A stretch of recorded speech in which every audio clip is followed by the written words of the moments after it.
跳高女神邵雨琦喺今個月18號第15屆全運會女子跳高決賽入面，以1.9米嘅成績奪得金牌，為湖北代表團贏得歷史性嘅勝利。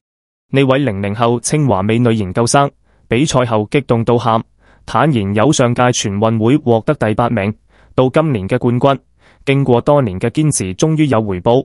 邵雨琦喺決賽表現穩定，由起跳高到1.75米，一路挑戰去1.9米，最終喺第3次試跳成功，同之前自己最佳成績持平。上海選手陸佳文以1.87米獲得銀牌，河北選手胡倫鵬以1.84米得到銅牌。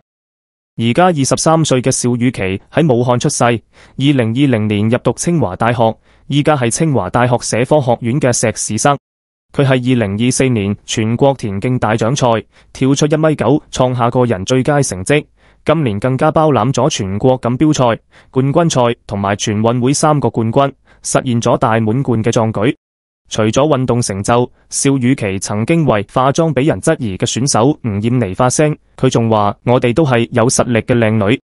呢位實力同顏值兼具嘅學霸運動員，用金牌證明咗自己嘅實力。